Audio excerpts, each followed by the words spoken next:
I just have three quick items for all of you at the top.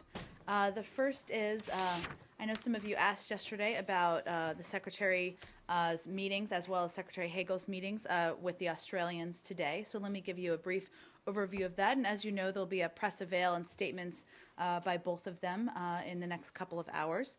So Secretary of State John Kerry and Secretary of Defense Chuck Hagel will meet with Australian Foreign Minister Julie Bishop and Defense Minister David Johnson. Well, the meetings are ongoing, I should say, for annual consultations at the Australia-U.S. Ministerial at the U.S. Today it's the State Department. AUSMIN is the principal forum for bilateral consultations between the United States and Australia. These meetings provide an opportunity to discuss ways in which our two countries can expand and deepen alliance cooperation in the Asia-Pacific region and issues affecting global security. At the conclusion of today's discussion, Secretaries Kerry and Hagel will join Ministers Bishop and Johnson for the signing of a statement of principles that affirms the shared intent to promote and expand defense and security cooperation in furtherance of the mutual commitment to a stable and peaceful Asia-Pacific and Indian Ocean region, and as I mentioned, to be followed by a joint press conference. Also today, the United States, we want to strongly condemn today's terrorist attack near Al Arish in the Sinai Peninsula that killed at least 10 Egyptian soldiers and wounded dozens more. We extend our condolences to the families of those who lost their lives and wish a speedy recovery to those injured. We support the interim Egyptian government in its thorough investigation into this and all attacks that have occurred in the Sinai and all over the country, and to bring those responsible to justice. We also reiterate our call against any use of violence which hurts all Egyptians and further harms Egypt's economy and the country's efforts to move forward on implementing the roadmap toward a democratically elected, inclusive civilian government. And one more item, busy day today. As you may know, tomorrow the Secretary will be going to Capitol Hill, where he will be testifying on the Disabilities Treaty. He's been a longtime champion of the rights of persons with disabilities and an advocate for ratification of this treaty, having chaired the Senate Foreign Relations Committee hearing last year. He looks forward to returning tomorrow. Ratifying the treaty would carry forward the legacy of American leadership on disabilities rights and promote core American values such as non-discrimination, inclusion, accessibility, and human dignity. It would enhance our ability to influence other countries to adopt disability laws and practices that rise to the high standards the United States already has in place. It would expand opportunities for Americans with disabilities who wish to serve, study, work, or travel overseas, including veterans and wounded warriors. And it will create new markets for innovative American products and create economic opportunities by promoting accessibility and a level playing field for American businesses and hardworking people with disabilities. Doing all of these things without requiring changes to U.S. law or resulting in new financial burdens. So with that, Deb, what's on your mind? Two questions on Iran to start. The Supreme Leader is calling Israel the rabid dog of the region, and the French president has said that, that's not very helpful to the talks. Do you agree with him? And secondly, we have congressional aides, officials talking about the amount of sanctions that relief that the Iranians are being offered, and it's in the range of 6 to 10. Now, I know that a senior administration official told us that it was way south of whatever it was, 15, 20, 30, 40, 50.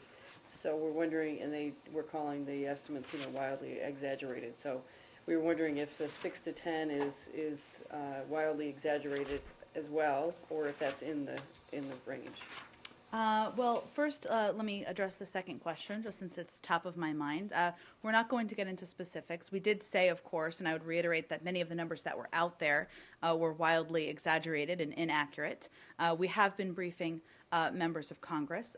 One of the important components of this is also that the core sanctions, as you know, would not be impacted. What we're talking about is sanctions beyond that, and that any sanctions relief would be comparable and would be in line with or at the same time as significant steps the Iranians would have to take. So nothing has been agreed to, as you know, because if we had, we would have an agreement. And also that any sanctions are reversible. So obviously these negotiations are ongoing, not only to protect the sanctity of the negotiations, but because numbers aren't final yet, we're not going to confirm or speak to different numbers that have been reported out there. These aren't wildly exaggerated, are they? Well, I think I said 40 to 50. I don't have any characterization for this. Obviously, that they're different from 40 to 50, but I don't have any specific commentary on the numbers that have been out there beyond what I just said. And your first question was on the comments of the Supreme Leader. I think at this point in the negotiations, things are certainly sensitive, and certainly we are focused on moving all sides towards a successful outcome. Certainly, you're all familiar with how we feel about Israel. They're a close ally, a close friend. We are very focused on their security. One of the reasons that we're so committed to these talks. Obviously, comments like these are not helpful, but we still believe that both sides are negotiating in good faith. We still believe that we're closer than we were going into Geneva, and we still feel that we have an opportunity to move forward on a diplomatic path with the Iranians. And I would feel pretty confident in saying that the other P5+1 members feel the same way. Can you read on it from the beginning of the talks? I don't have anything specific. I know there'll be some briefings on the ground there, so that may be ongoing now. So I would point you to that. Is there a feeling perhaps that the comments from the Supreme Leader were directed more at his domestic audience rather than an international audience? I don't know that I have a particular analysis other than to say what we've said before, which is that we know that there are difficult politics in Iran, that moving toward an agreement is not easy politically on their end. So beyond that, I don't have anything specific on the comments. And it seems that some of the Iranians are tweeting today that, again, the issue of the right to enrich is apparently one that is a stumbling block at the moment this morning. I do know that at a briefing last week on background, a senior State Department official believed that that language could actually be navigated in any agreement. Could you perhaps clarify what that might have meant? I'd have to look more closely. I'm not sure what the context of those comments were. As we talked a little bit about yesterday, we still do not believe that Iran or any country has the right to enrich. I know we talked about this a little bit yesterday, but to give you a little more context here, Article 4 of the NPT does not use the word enrichment and does not give or take away the potential for enrichment. Obviously, enrichment is a big factor here, and the ongoing enrichment by the Iranians is of great concern. It's one of the reasons why we're here. But certainly, we don't believe there is a right to enrich, and that's not something that we would support being a part of language, given our belief of that. But do you believe there is a way around it? There is a way around an agreement in which you could come out of it saying that the P5+1 has not ensured any kind of right to enrich, but the Iranians could also come out of it saying that they believe they still be given that right to enrich. I don't want to get too far ahead. The important context here is also that, well, no country has the right to enrich.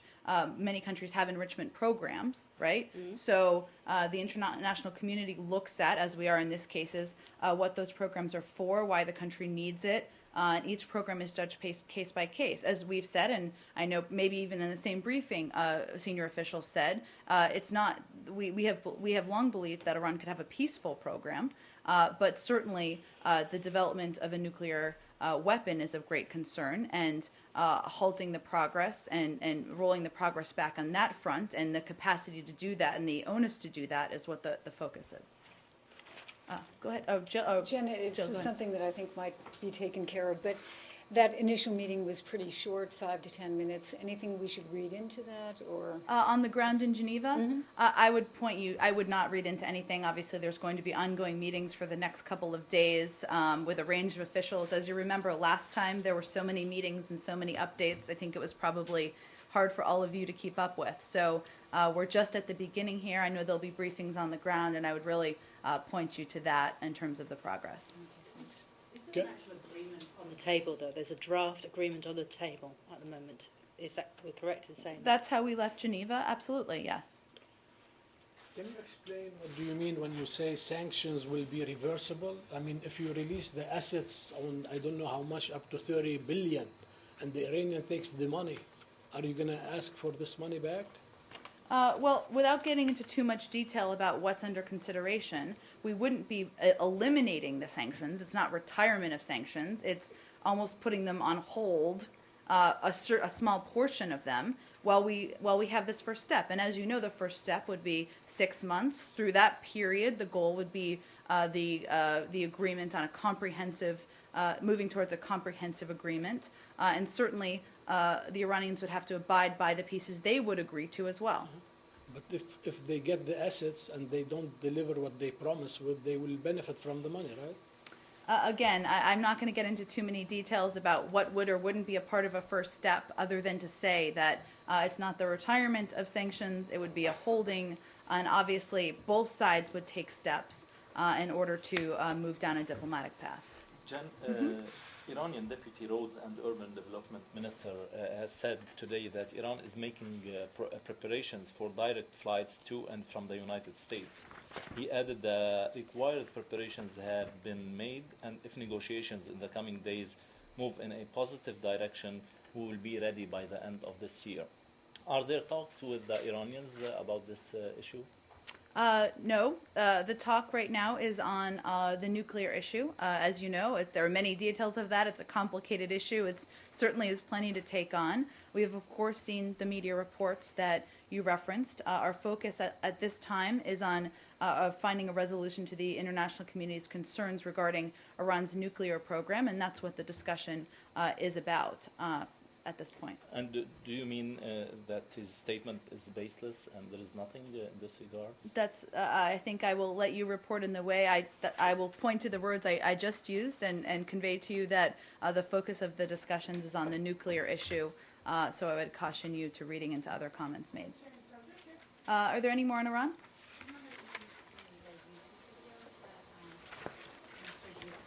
We have posted, and if you have a comment on this video, if it's helpful or not, or I have seen the video. Obviously, just as we communicate and the President communicates and Secretary Kerry communicates in terms of why we feel this is the appropriate path forward.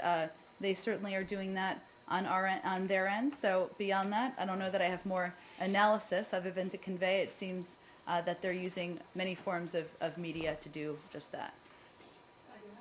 Any more on Iran? Just one more. then we'll go The to Russian US Foreign next. Minister is going to Geneva, it looks on Friday. Is Secretary Kerry planning to go? We still, as I've said before, he's open to going if it would continue to help narrow the gaps. He has not made a decision at this point to go, but obviously we're in close touch with the negotiating team, and we'll make a decision clearly in the next 36 hours here. So we'll keep you updated. Leslie? The Afghan government has posted on its website what they call a preamble on the agreement, the defense agreement between two. Is this a true copy of an agreement? Is there still something being worked out? Is it just a draft? And how close are you? If not, if this isn't. I wish I had a pen to write things down here. So Me too. I know this just happened, as I understand it. Our team is, of course, reviewing the text that's been posted. As I understand it, it's listed as a draft in the text. One thing to preface for all of you, and obviously we'll give you an update as we naturally review the text and make sure it meets many of the agreed upon language over the past couple of days. But as we said yesterday, there was still a discussion yesterday, as there continues to be, about the final details and the final language. We did not expect that every piece would be reflected in whatever was initially posted.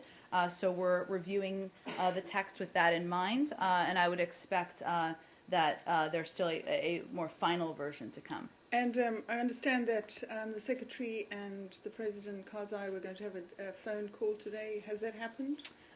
It has. They spoke this morning. They spoke yesterday, as you know. They spoke again this morning. They agreed, as they did yesterday, that it's in the best interest of both the United States and Afghanistan to move toward an agreement on the BSA.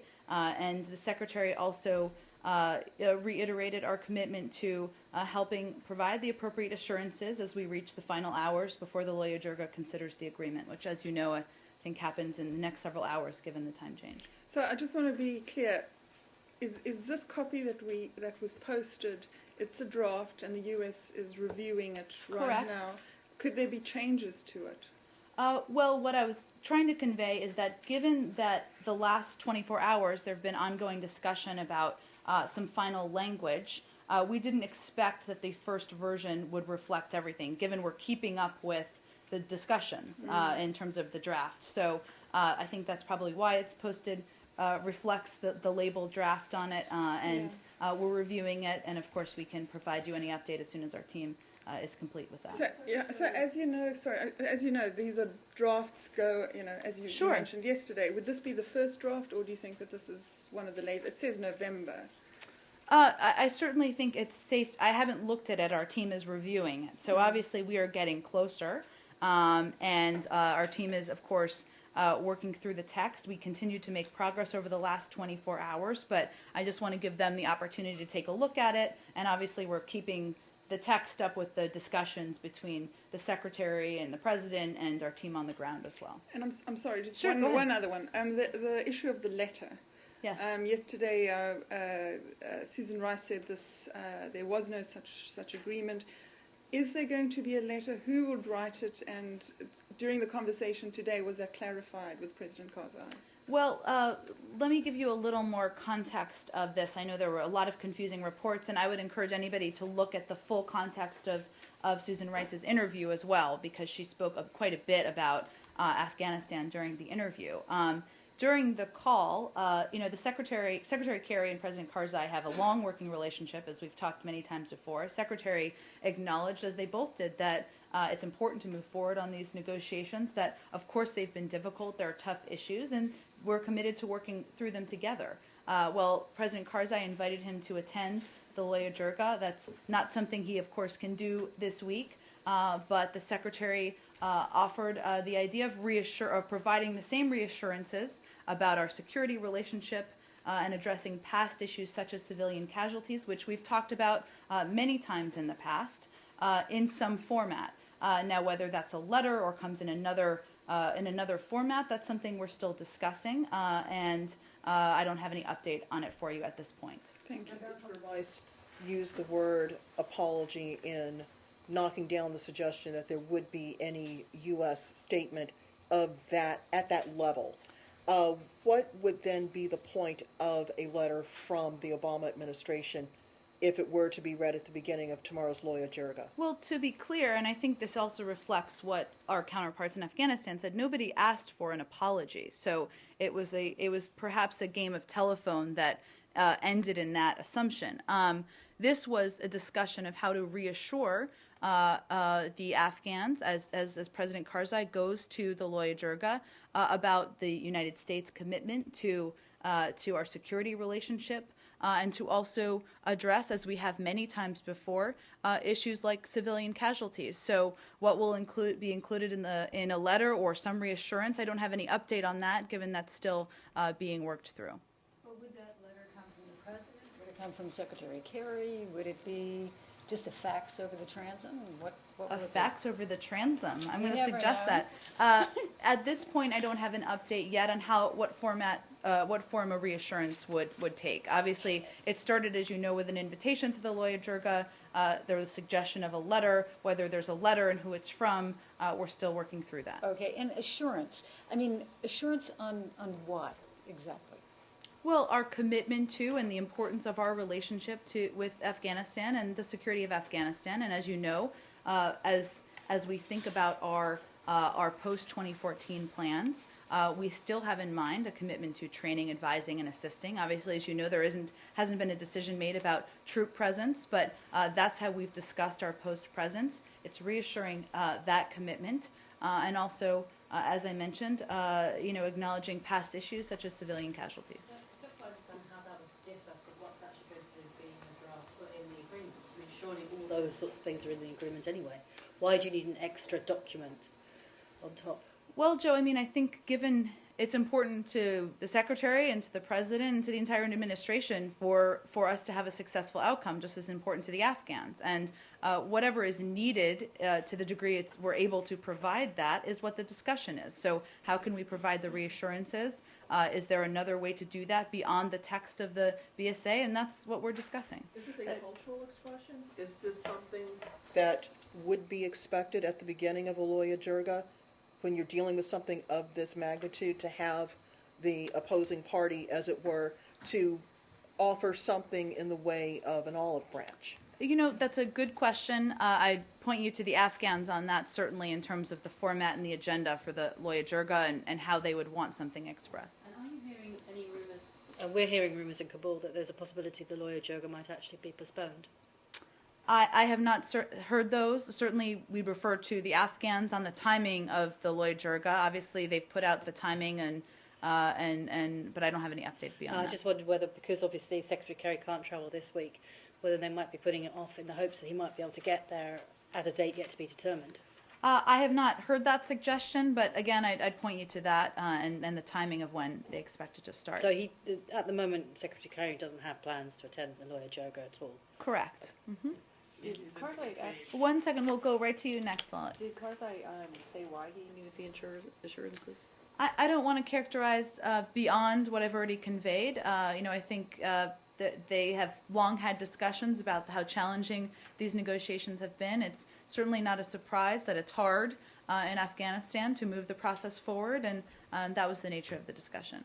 So he maybe indicated that this would help him win over the Jirga folks? I would point you to his team, and they can characterize anything further on the discussion. I wouldn't want to characterize on their behalf. Well, is the secretary planning to send someone on his behalf to attend the Loya Jirga? I know this was a good question asked yesterday too. I don't have any update on it at this point. We of course respect the process, and I'm happy to check with the team and see if there's anything new to tell all of you. Isn't the entire discussion on assurances is reflective of the trust deficit between U.S. and President Karzai? I would not characterize it that way. Why not? I think I would go back to what I said earlier, which is that this has been a challenging negotiation. It's been a long process. We're near the finish line. It's natural at this point that we'd be working through final issues, and it's in the interest of both the United States and Afghanistan to come to an agreement on the BSA. So certainly a discussion of how we can do that, and if there are ways we can do that together is natural for this point in the process. I'm going to have to go soon because of the press avail, so let's get to are there any more in Afghanistan? Okay. Go ahead in the back. I'll go to you next, Roz. So the two issues raised with the draft, quote-unquote draft, what was released yesterday, and I'm trying to figure out the draft BSA that was just posted, or a different? The one the NBC talking about it, NBC Okay. News. I think that was another draft, if I were to guess. But Okay, I'm not talking about the chronology. Okay. I'm talking about two issues raised, which is the commitment, U.S. commitment, which was set till is 2024, or the other one, which was the number of the soldiers. I mean, which is like from 7,000 to 8,000, or maybe the Afghans asking for more. Is this issue still a disputable issues or negotiable? it's an issue that is not going to be addressed in the BSA in terms of the ongoing troop presence in Afghanistan. Obviously, we've long said that we need to have an agreement on the BSA in order to move forward, but that's a decision that President Obama would make, and when he makes a decision, I'm sure we will announce that to all of you. I promised Roz I'd go to her next. Go ahead, Roz. Changing topic very quickly, the first periodic review board for a Guantanamo detainee is being held today, and a senior official from the State Department is among those hearing his case for possibly being released. What is this building's position on the effectiveness of the PRB to actually remove those people who should no longer be held at Guantanamo? There is some suspicion that this is all part of a dog and pony show because the president has long been committed to trying to close Guantanamo, but doesn't have the legal authority to do so. Well, you're absolutely right. The president is committed to to closing Guantanamo, and he's reiterated that as recently as a couple of months ago. He signed 2 executive orders on Guantanamo. One was to close it, and the second one was the creation of the Periodic Review Board. And the process of the Periodic Review Board is reviewing whether continued detention of Guantanamo detainees is necessary to mitigate a continuing significant threat to the national security of the United States. So that is the primary objective of the review board. And absolutely, the members of the review board and those reviewing the cases look at the cases with that objective in mind. So I would assure you that that is how they're reviewing the cases. And is there an expectation, or is there any pressure within the administration to try to transfer as many of the men who are being held at Guantanamo via this process as possible? Or is it simply going to come down to what are the current facts concerning each man who goes before this panel? Well, certainly the review board considers the facts of each individual case, and that's how they look at them. That doesn't change the fact that the president and his team, including Cliff Sloan, who, as you know, is running point for us at the State Department, are absolutely committed to moving the process forward and in transferring detainees and of course, moving to closing Guantanamo. Okay, Okay. Let's go to Scott in the back, and then we'll go over here. Okay. Venezuela, the Venezuelan President Maduro has an enabling act that now enables him to rule for the next 12 months without consulting the legislature. Does the Obama administration have a view on that? We certainly do. We are concerned that the Venezuelan National Assembly has granted decree powers to President Maduro for the next 12 months.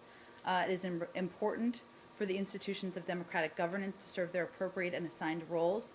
And of course, we believe the separation of powers and the presence of independent branches of governments are essential elements of democracy. As you may know, it's constitutionally allowed in Venezuela, but that doesn't make it okay because we feel, of course, it's essentially important for the people to have a voice in any country, in any decision-making process, and that's why the separation of powers is so important. American citizen Merrill Newman has been detained in North Korea, I think last month. Can you confirm that you have any more information? And also, the travel warning for North Korea was updated yesterday. Is that in response to his detention? So I cannot confirm, I cannot provide you any specific details given the Privacy Act on the case that you referenced.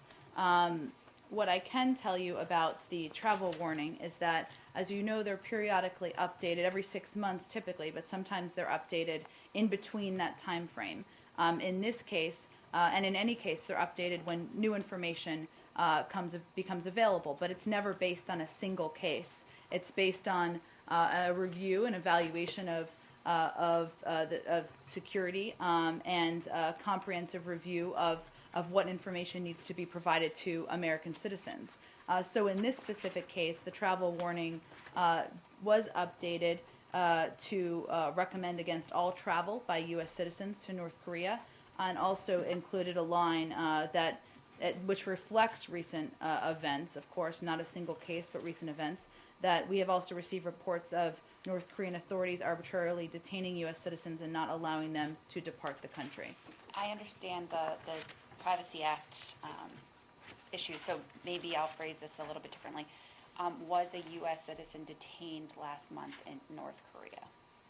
I just can't provide any further information at this point. Obviously, we've seen the reports. As you know, the protection of citizens overseas is one of our top priorities, but we don't have any further info that we can provide at this point.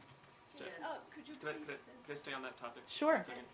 The travel warning that was just referenced that you sent out says that the North Koreans are required to provide the U.S. with information about a citizen who's detained within 4 days through the Swedes, because obviously... There are protecting power, yes. Yep. So was that not the case in this instance, or? I'd have to check if information changed. Are you asking if this is new information in the travel warning, or? No. because if this did happen last month, as was reported, then under the interim consular agreement with the DPRK, then you would have found out about it But if they had abided by that my comments aren't rule. reflective of what we may know or not know. They're reflective on what we can confirm or not confirm based on the Privacy Act. Okay, thank you. Could you please? Are you saying you can't confirm that an American was detained, or that you have no details on it? I mean, I haven't heard you refer to it quite as murkily as that before. I just don't have any more details on this specific reports in this specific case. I'm happy to check back with our team and see if there's more to provide. And obviously, as you know, we're in close touch with our Swiss protecting powers about any incidents that are reported or otherwise. Could you please shed light on Ambassador Gary Locke's departure? Departure? Resignation. Sure. Well, as he noted, I believe, in a statement from the embassy, he has conveyed that he will step down in early 2014 to rejoin his family in Seattle. Throughout his successful tenure, Ambassador Locke devoted enormous personal energy to opening Chinese markets to American companies, promoting Chinese tourism and business travel to the United States, and advocating greater respect for human rights. Under his leadership, the growth of American exports to China averaged 2 times the growth of U.S. exports to the rest of the world, and the value of Chinese investment in the United States increased significantly. As you know, he was Secretary of Commerce prior to his position as ambassador to China, and certainly has done a significant service as a public servant to the United States. I can only do about 2 more here, so let me just get around here. What's the reason? Could you please diffuse some rumors regarding his resignation? Some said it's air pollution or family matters, or to pursue his Well, career. as he stated in his public comments, he made clear that he had made a decision and told the White House earlier this year about his plans to step down. He's been there for 2.5 years, I believe, and his family is back in Seattle, so he's rejoining them, and I wouldn't read into it any further than that. He was appointed after Ambassador Hudson stepped down, also after only a couple of years in the post. Does this suggest, or does it mean that it's a difficult posting? And what does this say about the state of U.S.-China relationships? Is it difficult to maintain those relationships on an even keel if your ambassadors keep stepping down after a couple of years? Well, he's been there for 2.5 years. Sometimes people say 3 years, sometimes 4, sometimes 2 years. So he has young children. He made a decision, and his family made a decision to return to Seattle. He's rejoining them. I certainly don't think it reflects anything upon our relationship with China at all. And I'm sure that there will be a process that will be underway to determine an appropriate and qualified and talented replacement. Have you asked him to stay longer? I don't have anything more for you, I don't think, on Ambassador Locke. So let's just get to maybe 2 more here, and then I have to go. Go ahead in the back. Yeah, I wanted to ask in relation to Ireland. It's been almost a year since the Ambassador Dan Rooney stood down, and it's unprecedented in the modern era for a delay in the appointment of a US Ambassador to Ireland. I'm just wondering, could you comment on the reasons for that? And also, is this a reflective of a change in foreign policy, a change in the relationship between the 2 countries and foreign policy priority of Ireland for the US? Absolutely not. I'd be personally outraged as an Irish American myself.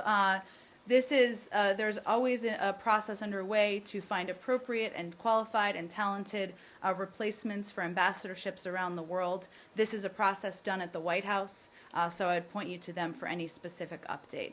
Let me just do 1 more here, and we'll go to you because you haven't had a question. Go ahead. In the light of the visit of King Mohammed, Morocco's king, to D.C. tomorrow, how worried is the U.S. that current tensions with Saudi Arabia affect U.S. relations with other Arab monarchies in the region, particularly Jordan? Well, there's a lot in that question, so let me do the best I can. As you know, Secretary Kerry was in Saudi Arabia just about 10 days ago. While he was there, he reaffirmed with the foreign minister and through a lengthy meeting with the king the importance of our strong partnership, our strategic relationship, and the fact that we have shared goals on important issues in the region, that matter, whether that's bringing an end to the civil war in Syria or having a strong and vital Egypt moving forward, or even a agreement on direct negotiations between the Israelis and the Palestinians. There have been times of disagreement on tactics, and they certainly discuss that. But I would assure you that our relationship is strong and vibrant as it's ever been. You mentioned the visit of King Mohammed to the Washington. As the White House has announced, President Obama will be hosting King Mohammed of Morocco at the White House on Friday. The visit will highlight the long-standing friendship between the United States and Morocco and strengthen our strategic partnership. The Secretary will also be meeting with the President, with King Mohammed as well. I believe it's later today. So that shows you the importance of our relationship, and I know they're both looking forward to the meeting. Thanks, everyone. I'm sorry I have to go because there's a press avail, but hopefully you'll all come.